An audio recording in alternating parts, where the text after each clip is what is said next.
Assalamualaikum warahmatullahi wabarakatuh. Apa khabar tuan-tuan dan puan sekalian? Semoga sihat dan ceria pada hari ini. Kita seperti biasa, kita ada Monday Not Quite Live pada hari ini ya. Alhamdulillah saya ni ditemani oleh saya seorang. Macam tu. Sebenarnya saudara Labu dah balik ke Ipoh. Cumanya dia ada kat pejabat lah. Mungkin dia tak sihat sikit hari ni. Dia saja cari excuse dan nak sembang dengan saya lah ni. Okey, tak apa. Saya pun tak ada cerita panjang sangat hari ni, saja nak sharing sikit je lah dan Labu ada bagi soalan jugalah untuk saya jawab untuk sesi kali ni. Anyway, just berita-berita sedikit pasal ekonomi sedikit sajalah. Kita punya currency masih lagi pada hari ni dalam RM4, 4 kupang lagi dengan US dollars. Not very good lah, not looking good. Tapi just to tell you, sebelum ni pun ada yang pernah pada tahun 2016-2017 pun ada lebih kurang macam ni jugalah kan. Dan isu pasal wang ni banyaklah cerita dia kan. Ada orang mau keluar duit, orang jual bond Malaysia. Bila dia orang tengok Malaysia ni macam tak berapa kukuh, dia orang start tu keluarkan duit lah kan. So saya punya saranan ialah siapa-siapa yang terlibat dengan parti-parti politik tu mungkin kurang-kurang lah attack the government sangat lah, because they have got nothing much to say, and government pula pretty stable lah at the moment. Bukanlah stable sangat, tapi puak-puak yang nak menjatuhkan Perdana Menteri tu pun duk cucuk-cucuk juga kan, nak menjatuhkan Perdana Menteri. Benda-benda macam tu orang perhatilah. So bila orang tengok macam tu, tengok Malaysia macam tak stabil, so people start to take the money out. And then satu lagi, banyak corporate China di Malaysia ni, diorang pun pegang duit dia orang lah, tukar renminbi. Jadi dia orang ni jual duit Malaysia lah. Jadi sebab tu salah satu sebab yang jadi punca jatuh. Ini hasil kajian research daripada HSBC Global. Tuan-tuan boleh tengok lah internet lah, saja saya update je lah ya. Currency kita ni macam tu cerita dia. Dia boleh affect banyak banyak perkara lah ya. Macam kita import makanan kita. Kita sekarang ni macam net importer makanan sebenarnya tuan-tuan puan. Makanan ni macam saya dah bagi tahu sejak tahun sudah lagi. Siapa yang follow Monday Night Live ni, kita dah jangkakan satu ceritanya pasal makanan di dunia ni dah makin naik harga. Inflation ni memang saya dah cerita dulu. Cumanya kita sama ada kita bersedia atau tidak lah untuk menghadapi inflasi. Dan kita memang dah share dah strategi menghadapi inflasi. Kalau tuan-tuan puan agak-agak macam terlupa, boleh saja refer pada video-video saya yang sudah-sudah tu lah ya. Okey, inflasi Malaysia masih lagi tinggi. By the way, satu lagi nak beritahu, kita punya duit minyak pun masih lagi tinggi sebenarnya. Duit minyak kan, kalau brand crude hari ni masih lagi around $120 per barrel lah. Saya rasa macam masih baik jugalah, ada subsidi daripada government. Kalau tidak, kita semua kena bayar duit minyak. Macam kat New Zealand dah harga minyak dia sangat mahal kan. Kita ni masih lagi bersyukur. Kita bersyukurlah actually kan, apa yang Allah bagi rezeki pada kita. Walaupun kita tak apa setuju dengan sistem pentadbiran negara, namun kita ada benda-benda yang kita boleh menangani masalah-masalah di Malaysia ni. Pada masa ni saya rasa eloklah kita stabilkan negara dulu. Kalau ada puak-puak yang nak suruh mengundi tu, tolong sabarlah. Diorang yang nak suruh mengundi ni maksudnya diorang tu dah tersepit sebenarnya. Jadi dia cuba mengganggu-gugat kita punya Perdana Menteri yang orangnya lembut orangnya. Dia macam Tan Sri Muhyiddin juga lah, lebih kurang. Jadi saya rasa tak elok lah dipressurekan Perdana Menteri. Saya rasa Perdana Menteri itu pun very good jugalah, akan boleh menangani pressure yang sangat tinggi pada umur macam tu. InsyaAllah kita punya negara ni, kalau kita boleh bersabar, puak-puak yang pressure the government ni tolong sabar sikit lah sekejap ya kan. Mungkin kita punya dapat delay lagi pengundian ni tahun depan, at least kita punya currency will be stabilized balik semula. Puak-puak yang tak tahu tentang pasal currency ni, tolong study lah sikit. Sebab bila Commerce start geretak government tu, bukan ada baiknya, keburukannya lebih banyak lagi keburukan daripada kebaikan. So saya sarankan pada tuan-tuan dan puan sekalian, agak tolonglah koma-koma kan, ni puak-puak parti yang dah kaya ni, tolong tengok sama dengan keadaan rakyat sekarang ni. Ada sangat banyak problem. Jangan pasal koma ada masalah dengan mahkamah, koma terpaksa nak jatuhkan kerajaan. It's not very good. Anyway, itu cerita sedikit sebanyak tentang kita punya currency lah. InsyaAllah kalau kita berhati-hati, kita akan boleh harungi ujian-ujian yang diberikan kepada kita ni lah kan. Okey, inflasi kita masih lagi tinggi, perang masih tak habis lagi, Ukraine dengan Rusia. Perang tu nampaknya memang akan berlanjutan, tak nampak jalan pintas, tak nampak jalan perdamaian. Jadi kita kena siap sedia lah ya tuan-tuan dan puan. Okey, macam mana kita nak siap sedia? Seperti yang saya sarankan sebelum ni, kalau ada inflasi, kalau boleh kita kena ride on the wave of inflasi. Maknanya kita kena menunggang gelombang inflasi itu sendiri. Macam mana kita nak menunggang gelombang inflasi? Mungkin ramai orang tak percaya apa yang saya cakap ni, namun gelombang inflasi ni kita boleh naik jika kita adalah peniaga ya. Sebab bila barang naik, dia akan pass on kenaikan harga barang kepada pembeli. Jadi kalau kita tak ada peniaga, kita kena cari jalan macam mana kita nak melibatkan diri kita dalam perniagaan. Salah satu caranya ialah dengan membuat pelaburan lah. Dan dengan membuat pelaburan, kita boleh menangani isu inflasi. Jangka panjang, pelaburan adalah jawapan terbaik. Untuk jangka pendek, kalau nak start berniaga susah, bukan senang nak start berniaga besok hari kan, belum tentu kita boleh dapat customer. Jadi ceritanya ialah think about gelombang inflasi ni, macam mana kita boleh jadi di pihak penjual. Kalau kita tak boleh berniaga, kita boleh melabur. Bila kita melabur, maksudnya kita join sekali dengan penjual. Itu maksud saya. Kalau tuan-tuan tak ada saham-saham macam saham-saham macam Nestle dan sebagainya, cari jalan macam nak beli saham-saham Nestle. Ini yang saya punya pandangan lah ya. So saya harap tuan-tuan dan puan boleh membantu diri untuk meningkatkan taraf hidup ya. Okey. Satu lagi nak bagi tahu, makanan kita memang makin kurang. Seperti yang saya dah cadangkan, mula-mulalah bercucuk tanam. Kalau di rumah kita macam di apartmen dan seumpamanya, mungkin kita boleh buat pasu-pasu kecil yang kita boleh tanam cili dan umpamanya. Saya tak tahulah, kalau boleh tanam sayur-sayur macam bayam ke apa kan, bayam Brazil kecil-kecil tu, benda itu boleh membantu kita untuk ada makanan-makanan yang tak kita bergantung sangatlah pada pembelian harian kan. InsyaAllah kita boleh buat benda-benda macam tu ya. Cubalah sedaya upaya ya tuan-tuan. Okey, inflasi 4 hingga 10% sebab kita banyak import produk makanan.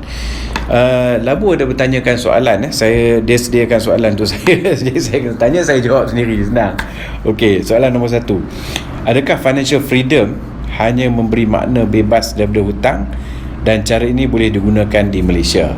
Gitu Adakah makna financial freedom ni, adakah financial freedom hanya memberi makna bebas daripada hutang dan cara ini boleh digunakan di Malaysia? Okey, financial freedom ni bukan saja bermakna dia bebas daripada hutang. Financial freedom ni maksudnya dia tak buat apa tapi duit masuk. Itu ceritanya. Duit dia tu boleh last berapa lama. Okey, kalau misalnya duit dia ada 100,000 kan, dia tak bekerja umpamanya, dan perbelanjaan bulanannya katalah 2,000 sebulan. Jadi kalau 100,000 maknanya dia boleh bertahan 50 bulan. 50 bulan lebih kurang 4 tahun 2 bulan. Macam tu. Jadi maksud financial freedom ni ialah duit yang kita ada atau aset yang kita ada, boleh tak aset tu kita gunakan untuk berbelanja dan kita boleh bertahan forever. Cerita gitu. Lebih lama jangka aset tu, maknanya kita dah capai financial freedom lah. Yang tak ada financial freedom ni ialah bila kita tak bekerja. Bila kita tak bekerja, kita tak dapat gaji. Bila tak dapat gaji, maknanya kita nak bayar expenses kita tu masalah lah kan. So itu maksud terms of financial freedom. How long can your money last? Kalau your money cannot last that long, that means kita tak ada financial freedom. Of course, benda-benda macam ni kita boleh buat di Malaysia ya. Di Malaysia ni kita boleh juga capai financial freedom sebab Malaysia adalah negara yang maju. Malaysia adalah negara yang mewah. Of course lah, kemewahan tu banyak di tahap-tahap yang orang yang gaji-gaji besar memang. Tapi yang gaji-gaji kecil ni boleh kan, macam saya gaji kecil kan tuan-tuan. Gaji-gaji kecil ni kita boleh juga capai financial freedom asalkan kita punya expenses tak besar. Kita boleh control expenses tu. Sebab tu saya ada buat kursus-kursus macam nak menangani bajet keluarga umpamanya. Ada kursus-kursus saya semua murah-murah je tuan-tuan. Tak apa, nanti kita cerita pasal kursus-kursus ya, insya-Allah. Cara ni memang boleh dilaksanakan di Malaysia. Okey, soalan kedua oleh Labu saya cakap laju ni sebab saya seorang-seorang kan, jadi macam bawa motor bawa jet pula laju sangat tak apa. Okey, soalan kedua. Boleh atau tidak orang yang bergaji bawah 2.5k sebulan untuk capai financial freedom? Macam mana nak capai financial freedom tersebut? Okey, tuan-tuan dan puan. Jawapan tuan-tuan apa? Boleh ke tak? Kalau gaji sikit, boleh ke capai financial freedom? Ini soalan yang sangat bagus ni sebenarnya tuan-tuan dan puan. Sebenarnya financial freedom ni bukan makna tuan-tuan dan puan ada 1 million ringgit. Ramai orang ingat kena ada 1 juta ringgit baru capai financial freedom. Tak semestinya tu. Contohnya macam saya gaji tak besar, tapi saya dah macam mana boleh jadi macam tu? Sebab kita boleh Astaghfirullahaladzim. Okay. Macam mana nak capai financial freedom? Financial freedom ni sebenarnya ialah dia bukan bergantung kepada gaji yang besar. Gaji yang kecil pun boleh dapat capai financial freedom. Macam mana nak capai financial freedom dengan gaji yang kecil? Kita kena set target dulu. Okay? Set target amount yang kita perlukan, di mana amount of assets tu tadi boleh menggantikan kita punya gaji. Contoh sekarang ni kita punya gaji katalah 2,000. Ni Labu bagi tahu 2,500 kan. Katalah gaji kita 2,000, senang kira. Saya dah sediakan formula dia tu. Formula tu tuan kena tengok balik. Saya tak ingat one of the video tahun 2021 dulu. Tahun 2020 ke tahun 2021 ada video financial freedom. Calculate financial freedom figure kita. Saya reka formula untuk diri saya. Memang saya yang reka formula tu kan. Kalau ikutkan dapat Nobel Prize lah, tapi tak apalah, Nobel Prize tak perasan saya ada formula tu kan. Nama formula tu formula RW 135. RW tu memang nama saya Roslan Wahab, tapi sebenarnya saya reka untuk diri saya panggil RW tu Road to Wealth 135. Ambil gaji tu tadi kali dengan 135, itulah financial freedom kita. Maka kalau kita ada asset tu, sebenarnya tuan-tuan dan puan, asset tu boleh bagi macam gaji kat kita balik. Maka kita punya gaji tu tadi, kalau kita tak nak pergi kerja, tak ada masalah dah lah, sebab kita dah dapat passive income. Itu yang kita nak tu. Jadi bukan maksudnya kita kena ada 1 million, tak perlu. Dan selalunya financial freedom figure kita ni, kalau kita punya expenses kita ni sangat sikit, macam kita berbelanja sebulan 2,000, 3,000, insya-Allah boleh dapat dalam 300,000, 400,000 tu dah boleh capai financial freedom dah sebenarnya tuan-tuan. So itu yang saya nak bagi tahu tadi. Kita boleh hidup dengan bebas hutang ni. Ataupun financial freedom apa maksud dia? Kebebasan keuangan. Bukan maksud tak ada hutang. Sebab kita nak pakai kereta, kita bayar hutang kereta kan. Tapi kita ada income tu membayarkan hutang-hutang tu tadi. Ini yang saya nak masukkan. Jadi tuan-tuan dan puan, go back to that formula 135 kali dengan gaji tuan-tuan dan puan. Kalau rasa macam tak pasti, tak apa, boleh email saya. Tapi tuan-tuan dan puan tak ada pula rasa macam percaya pada apa yang saya kata ni kan.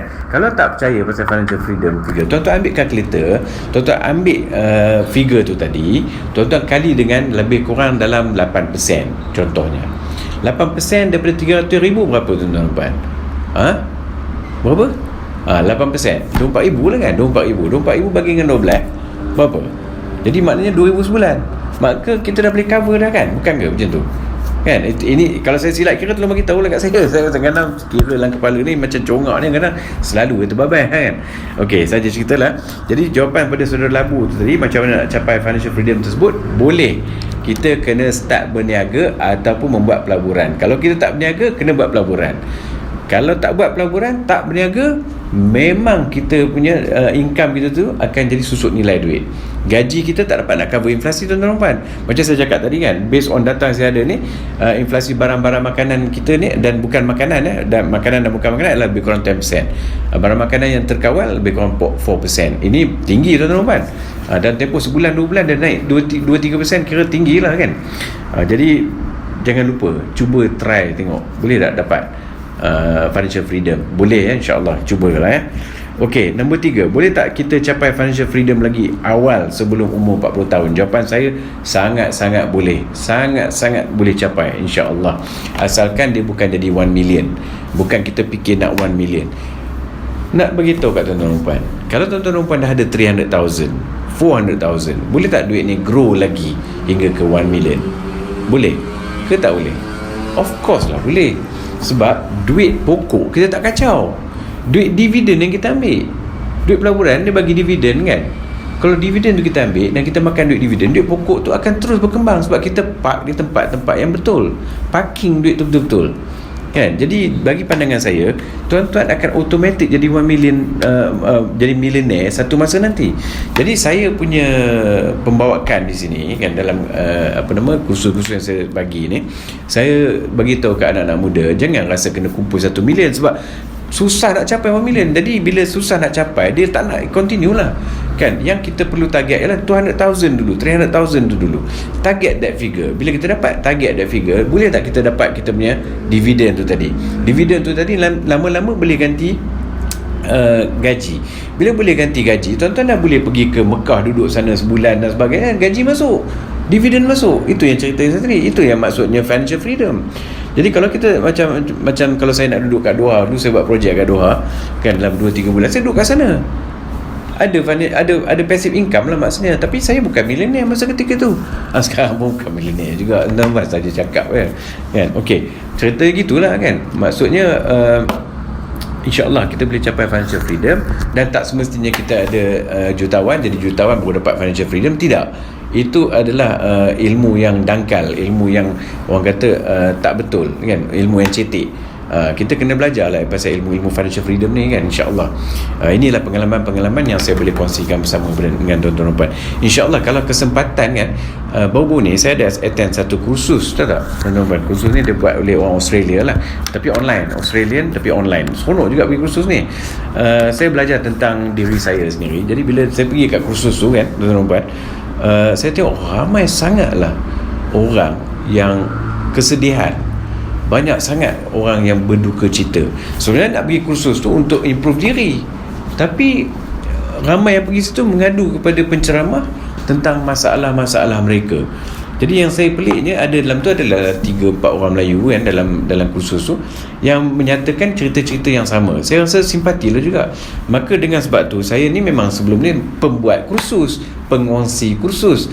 Saya tak kata saya expert, saya kata saya boleh share pengalaman. Jadi saya nak bagi tahu yang salah satu kursus yang saya buat adalah Happy, Healthy and Wealthy. Jadi kursus ni rasanya saya akan launchkan kursus ni mungkin dalam masa terdekat lah. Mungkin saya do my best untuk dalam bulan Jun ni saya cuba buat. Kalau jadi, insyaAllah tuan-tuan boleh tengok lepas ceramah ni, saya akan iklankan kursus mencari ketenangan. Mencari ketenangan ketika ekonomi sedang menggigit dan menggugat kita ni adalah sangat penting, supaya kita remain sanity kita tu remain intact, insyaAllah ya. So kita doakan bersama-sama agar Allah membantu kita keluar dari masalah-masalah yang membelenggu kita ni. Memang ramai umat Islam teruji sekarang, dan juga bukan Islam. Kadang-kadang kita simpati kat diorang juga sebab ujian-ujian Allah berikan pada mereka tu sama macam ujian-ujian umat Islam terima, cumanya mereka bukan Islam. Itu saja nak beritahu kat tuan-tuan puan. Bersyukurlah sebab kita dapat Islam sebagai aset kita yang sangat besar. Islam dan iman tu aset kita yang sangat besar, dan kita boleh berpegang pada Quran dan hadis sebagai kita punya panduan dalam masa kita menghadapi kesusahan ni ya, insyaAllah ya tuan-tuan puan. Itu saja daripada saya pada hari ini. Nampaknya macam Monday Not Quite Live ni pendek sikit lah, sebab saya melalui seorang-seorang kan. Melalui seorang-seorang ni kerana tak seronok je. Kalau ada geng tu mungkin kita boleh menyembang sikit kan tuan-tuan. Itu sajalah. Itu saja tuan-tuan dan puan pada kali ini. InsyaAllah kita jumpa lagi di masa akan datang. Semoga sihat selalu dan remain ceria insyaAllah. Assalamualaikum warahmatullahi wabarakatuh. Ma'assalamah. Thank you.